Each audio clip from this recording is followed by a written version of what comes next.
जब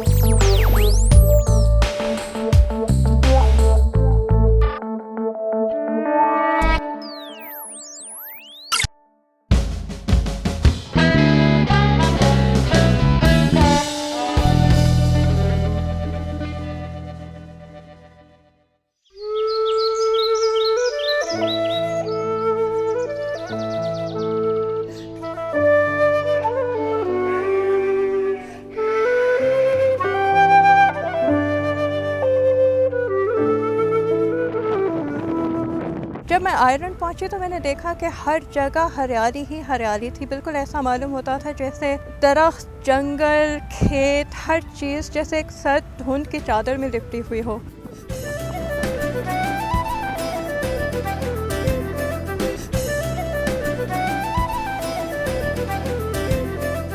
और ये बहुत खूबसूरत मंज़र था। मैं चाहती थी कि मैं इसको अपने कैमरे में किसी तरह बंद कर लूँ ताकि मैं जब उसको देखूँ तो मुझे लगे कि मैं फिर से आयरलैंड पहुँच गई हूँ।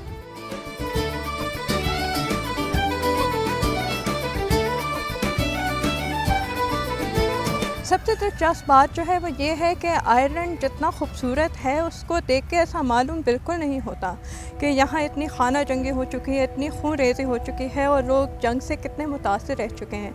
यहाँ पर जहाँ इतनी खूबसूरती है वहाँ खंडरात भी हैं और खंडरात जो हैं वो इस जंगजू किस्म के एक माज़ी की अक्कासी करते हैं। आयरलैंड पर बरतानिया ने तकरीबन 700 साल तक हुकूमत की। डबलिन के करीब ही इनका एक छोटा सा शहर है विक्रो टाउन के नाम से। और यहाँ पर 12वीं सदी में बरतानवी कुछ ओहदेदार थे, उन्होंने एक महल खड़ा किया था बिल्कुल समुंदर के किनारे साहिल पर। लेकिन आयरलैंड के जो मकामी लीडर थे उन्होंने बार बार इस महल पर हमला किया जब तक कि यह तबाह नहीं हो गया।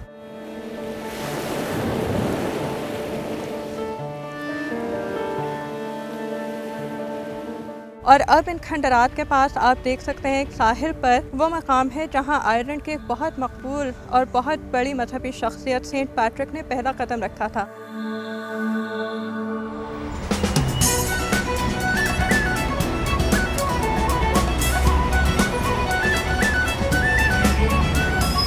डबलिन के बारे में एक बहुत दिलचस्प बात तो ये है कि डबलिन का नाम एक पुरानी ज़ुबान है जो यहाँ आयरलैंड में बोली जाती है, उसके दो अल्फाज से पड़ा, डवलिन, जिसका मतलब है काला पानी।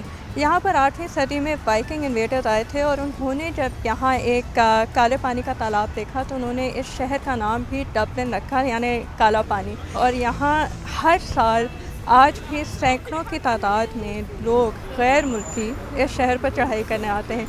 लेकिन मज़े की बात यह है कि उनके हाथ में कोई हथियार नहीं होते, कोई तीर कमान नहीं होते, बल्कि कैमरे होते हैं।